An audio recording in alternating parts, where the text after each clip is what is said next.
Industrial finance industrial firm में goods को produce करने के लिए डिफरेंट एक्टिविटीज़ परफॉर्म करनी पड़ती हैं, जैसे कि कंस्ट्रक्शन ऑफ बिल्डिंग। भाई आपको बिल्डिंग बनानी पड़ेगी ना, वहीं पे तो आप अपने मैन्युफैक्चरिंग एक्टिविटी या फिर जो भी बिजनेस से रिलेटेड एक्टिविटी होती है वो परफॉर्म करेंगे। मशीन परचेज करना होगा जिसका यूज़ करके आप रॉ मटेरियल को कन्वर्ट करते हैं फिनिश गुड्स में। रिप्लेसमेंट यानी कि ओल्ड मशीन को रिप्लेस कर रहे हो या फिर ओल्ड बिल्डिंग को रिप्लेस कर रहे हो। परचेज ऑफ रॉ मटेरियल, आपको रॉ मटेरियल प्रोडक्ट बनाने के लिए जो रॉ मटेरियल्स की रिक्वायरमेंट होती है उसको आपको सप्लायर से परचेज करना है, या फिर एम्प्लॉय को सैलरी देनी है, वेजेस देनी है। तो डिफरेंट एक्टिविटीज़ होती हैं जो कि प्रोडक्शन से रिलेटेड होती हैं इंडस्ट्रियल फर्म में, और इन सभी एक्टिविटीज़ को परफॉर्म करने के लिए बाकी चीज़ें छोड़ दें तो फाइनेंस की रिक्वायरमेंट होती है, यानी कि और भी चीज़ें होती हैं उसके साथ साथ फाइनेंस की रिक्वायरमेंट भी होती है, यानी कि पैसे की रिक्वायरमेंट होती है। तो यही चीज़ क्या कहलाता है? इंडस्ट्रियल फाइनेंस कहलाता है। To conduct the different activities connected with the production of industrial goods, finance is required, that is referred as industrial finance. अब ये जो फाइनेंस है ये आएगा कहाँ? ये जो पैसा है ये कहाँ से आता है इन सब एक्टिविटीज़ के लिए?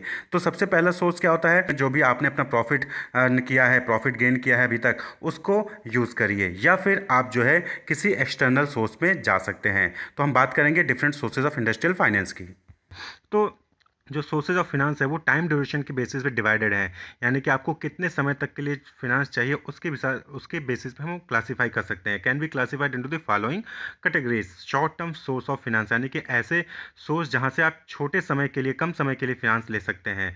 Finance required for period of 1 year, यानी कि 1 साल तक के लिए अगर आपको फिनांस चाहिए, पैसा चाहिए, फंड चाहिए, तो आप इन सोर्सेज पे जा सकते हैं। दूसरा है medium term source of finance, यानी कि इन सोर्स ऑफ फिनांस से आप जो है 1 से 5 साल तक के लिए फंड इकट्ठा कर सकते हैं। फिर है long term source of finance, जहाँ पे आपको 5 साल या उससे अधिक समय के लिए पैसा चाहिए, फंड चाहिए, तो इन सोर्सेज पे जा सकते हैं।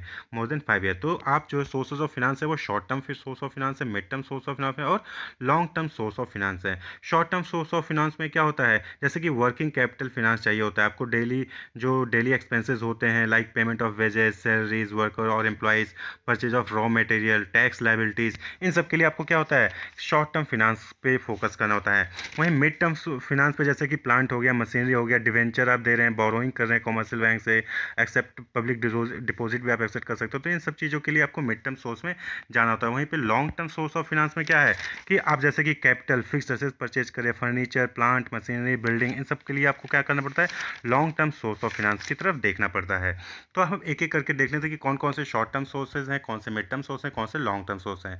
तो सबसे पहले हम देखेंगे short term source of finance. तो इसमें आता है ट्रेड क्रेडिट। ट्रेड क्रेडिट यानी कि व्यापार में उधार लेना। तो ये क्या है? अंडरस्टैंडिंग बिटवीन कंपनी, यानी कि आप जिनसे ट्रेड कर रहे हैं, जैसे आप सप्लायर से रॉ मटेरियल ले रहे हैं, तो आप उनसे क्या कर सकते हैं कि हम आपसे रॉ मटेरियल अभी ले रहे हैं, लेकिन आपको जो पेमेंट है हम वो आपको इन फ्यूचर करेंगे। तो अंडरस्टैंडिंग बिटवीन कंपनीज, और payment is deferred for a period, यानी कि आप फ्यूचर में किसी टाइम पे आप उसको पेमेंट करेंगे, अभी तुरंत कैश पेमेंट आप नहीं करेंगे। तो flexibility of not paying instantly, यानी कि ट्रेड क्रेडिट में क्या होता है कि आपको तुरंत पे करने की जरूरत नहीं होती है, आप इन फ्यूचर किसी भी डेट पे जो भी अंडरस्टैंडिंग होती है आपके और सप्लायर के बीच में, उस डेट पे आप जो है पे करते हैं। तो एक तरीके से आपको शॉर्ट टर्म फाइनेंस यहाँ से आप गेन कर सकते हैं। फिर एक्रूड एक्सपेंसेस। एक्रूड एक्सपेंसेस क्या होता है? एक्सपेंसेस जो कि इनकर्ड हो चुके हैं लेकिन आपने पेमेंट अभी नहीं किया है। Expenses incurred but payment is not made, यहाँ पे एनओटी ने लिखा है तो नॉट मेड है वो। तो expenses incurred but payment is not, यानी कि आपने उनसे सामान ले लिया है, सप्लायर से रॉ मटेरियल ले लिया, लेकिन आपने पेमेंट नहीं किया, इन फ्यूचर कभी पेमेंट करेंगे। तो ऐसे एक्रूड एक्सपेंसेस भी आप अपने पास रखते हैं, जहां पे शॉर्ट टर्म फाइनेंस के तरीके से काम करता है, यानी कि आपको तुरंत पेमेंट करने की जरूरत नहीं है। इसी तरीके से डिफर्ड इनकम भी होता है, यानी कि जो आपने इनकम को एडवांस में रिसीव कर लिया किसी से, आपको कोई प्रोडक्ट डिलीवर करना था, लेकिन आपने उनसे पैसा पहले ले लिया है और प्रोडक्ट डिलीवरी आप बाद में करेंगे किसी फ्यूचर डेट पे, तो उस टाइप की इनकम को कहते हैं डिफर्ड इनकम। तो ये भी एक शॉर्ट टर्म सोर्स है फिनांस का। फिर है कॉमर्शियल पेपर। तो ये क्या है? एक अनसिक्योर्ड प्रोमिसरी नोट है या मनी मार्केट इंस्ट्रूमेंट है जो कि कंपनी द्वारा इशू किया जाता है, जिसपे कुछ फेस वैल्यू होती है जो कि मैच्योरिटी डेट पे उसको पेमेंट करना होता है। तो ये आप सप्लायर को, बिजनेसमैन को, जिनसे भी आप ट्रेड कर रहे हैं, जिनको भी आप पेमेंट करना है, उनको आप ये कॉमर्शियल पेपर इशू कर सकते हैं। एक तरीके का प्रोमिसरी नोट है जिसमें प्रॉमिस करते हैं कि उसको जो भी आप डेट देंगे, ये नॉर्मली 15 से 1 ईयर का जो है आप देते हैं, टाइम देते हैं, तो उस टाइम ड्यूरेशन में आप उसको फेस वैल्यू पे करेंगे। तो इसमें कोई ग्रेस पीरियड का प्रोविजन नहीं होता है, आपको फिर उस मैच्योरिटी डेट पे उतना अमाउंट जो फेस वैल्यू आपने मेंशन किया होगा उस कॉमर्शियल पेपर पे, उतना आपको अमाउंट पे करना होगा। इसी तरीके से सर्टिफिकेट ऑफ डिपॉजिट। तो ये क्या है? Issued by bank to depositor, यानी कि जो न्यू वेंचर जिसने एंटरप्रेन्योर है उस वो क्या करता है कि बैंक में कुछ पैसे अमाउंट डिपॉजिट कर देता है और बैंक से एक सर्टिफिकेट इशू करवा लेता है कि हाँ उसके पास बैंक के पास कुछ अमाउंट डिपॉजिट है, और वो जो सर्टिफिकेट ऑफ डिपॉजिट है वो व्यापार करने के लिए, ट्रेड करने के लिए वो यूज़ कर सकता है। सपोज करके आपने सप्लायर से रॉ मटेरियल लिया, आपके पास कैश नहीं है, तो आपने वो सर्टिफिकेट ऑफ डिपॉजिट सप्लायर को दे दिया। जब वो डिपॉजिट मेच्योर हो जाएगा तो वो जो सप्लायर है उसको कैश करा सकता है, या फिर इन बिटवीन आप जो है सप्लायर को कैश पेमेंट करके वो सर्टिफिकेट वापस ले सकते हैं। इसी तरीके से लेटर ऑफ क्रेडिट, तो ये लेटर ऑफ क्रेडिट क्या है, यानी उधार की चिट्ठी। तो फॉर्म ऑफ बैंक गारंटी, ये क्या है, बैंक आपको यानी कि जो एंटरप्रेन्योर उसको गारंटी देती है कि हाँ इनके पास आप इनको उधार दे सकते हैं, अगर ये उधार नहीं चुका पाएंगे तो हम यानी कि बैंक उसको पे करेगी। तो फॉर्म है bank guarantee to obtain credit from suppliers, तो सप्लायर से अगर आपको रॉ मटेरियल चाहिए, आपके पास पैसे नहीं है, तो आप बैंक से लेटर ऑफ क्रेडिट इशू करवा के आप उसको दे सकते हैं। अगर आप उस टाइम ड्यूरेशन में पेमेंट नहीं कर पाते हैं तो बैंक फिर आपकी जगह पे वो पेमेंट करेगी, और फिर बैंक को पेमेंट करना होता है। लेटर ऑफ क्रेडिट जो कि बैंक देती है डिपॉजिटर को ताकि वो ट्रेड कर सकें। इसी तरीके से इंस्टॉलमेंट क्रेडिट नाम से क्लियर है कि आप क्या करते हैं, इसमें जो पेमेंट होता है उसको आप इंस्टॉलमेंट्स में पे करते हैं। सप्लायर से जो भी आपने रॉ मटेरियल लिया है या फिर जो भी आपने परचेजिंग की है उसको आप क्या करते हैं, इंस्टॉलमेंट में पे करते हैं। इसी तरीके से लास्ट जो कॉमन सोर्स है वो है बैंक फिनांस, यानी कि बैंक से फाइनेंस लेना। तो ये कुछ शॉर्ट टर्म सोर्सेज हैं जहाँ से आप फिनांस इकट्ठा कर सकते हैं अपने न्यू वेंचर के लिए, या फिर जो ऑलरेडी आपका वेंचर चल रहा है। अब हम देखेंगे कि कुछ medium term source of finance की, यानी कि 1 से 5 साल तक के लिए आपको फिनांस चाहिए तो कहाँ से इकट्ठा कर सकते हो। इसी तरह से फिनेंशियल इंस्टीट्यूशन जैसे LIC लाइफ इंश्योरेंस कॉर्पोरेशन है, industrial finance corporation of India IFCI, state financial corporation SFC, state industrial development corporation SIDC, industrial development bank of India IDBI।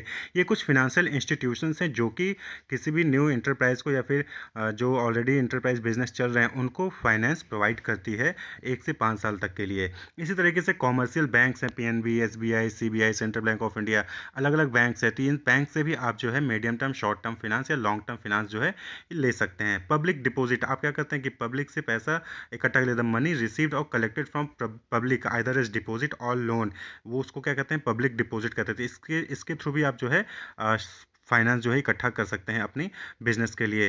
याद रहे कि जो शेयर और डिवेंचर से पैसा आता है वो मीडियम टर्म सोर्स में, पब्लिक डिपॉजिट में नहीं आता है, वो लॉन्ग टर्म सोर्स में आता है। इसी तरीके से हायर परचेज क्या है, hiring of an asset for a specific time period, payment is done in instalment and after paying last instalment become owner. यानी कि आप क्या करते हैं कि आप कोई मशीनरी इक्विपमेंट चाहिए होता है तो आप उसको जो है हायर कर लेते हैं, ठीक। उसके बाद उसका पेमेंट इंस्टॉलमेंट से करते हैं, और फिर जब लास्ट इंस्टॉलमेंट आप उसको पे कर देते हैं तो फिर आप उसके ऑनर होते हैं। जब तक आप इंस्टॉलमेंट में पे कर दे तब तक आप उसके ऑनर नहीं होते, हाँ, लेकिन आप उसको यूज़ कर सकते हैं। अगर आप इंस्टॉलमेंट पूरा पे नहीं कर पाते, उसकी पूरी अमाउंट पे नहीं कर पाते, तो फिर सेलर जो है वो उसको दोबारा से प्रोसेस कर लेता है, अपने कब्जे में ले लेता है। तो हायर परचेज का भी ऑप्शन है। इसी तरीके से लीज फाइनेंसिंग क्या है, रेंटिंग एन एसेट, यानी कि आप क्या कहते हैं, उधार पे कोई सामान लेते हैं, उसको यूज़ करते हैं, उसको फिर वापस कर देते हैं। लीज फाइनेंसिंग भी कर सकते हैं मिड टर्म में। इसी तरीके से आता है फिर long term source of finance. Long term में क्या है, जैसे शेयर्स हो गए, आप शेयर्स इशू कर सकते हैं, अपने जो कैपिटल है उसको स्मॉल यूनिट डिवाइड करके उसको शेयर करते हैं, फिर शेयर को आप जो है पब्लिक को सेल कर देते हैं। तो शेयर होल्डर्स ही क्या हो जाते हैं, फिर वो ऑनर्स भी हो जाते हैं उस कंपनी के, जितनी शेयर होल्डिंग होती है उसके अकॉर्डिंग। फिर आप डिवेंचर्स इशू कर सकते हैं, इसके थ्रू भी लॉन्ग टर्म सोर्स आप इकट्ठा कर सकते हैं। टर्म लोन होता है जो बैंक से आप लेते हैं लंबे समय तक के लिए, 1 साल से 10 साल तक के लिए आप बैंक से इशू करा सकते हैं, फिनेंशियल इंस्टीट्यूशन से ले सकते हैं टर्म लोन, जो कि लॉन्ग टर्म सोर्स है। इस तरीके से लीज फाइनेंसिंग जो भी आपने ऊपर देखी, आप क्या करते हैं कि रेंट पे लेते हैं कोई भी सामान और उसके बाद उसको वापस कर देते हैं। तो ये कुछ सोर्सेज है ऑफ फिनांस हैं, शॉर्ट टर्म, मिड टर्म और लॉन्ग टर्म, जिसके थ्रू आप फिनांस इकट्ठा कर सकते हैं, फंड इकट्ठा कर सकते हैं अपने नए बिजनेस को स्टार्ट करने के लिए, या फिर जो ऑलरेडी बिजनेस चल रहा है उसको कंटिन्यू सक्सेसफुली रन करने के लिए।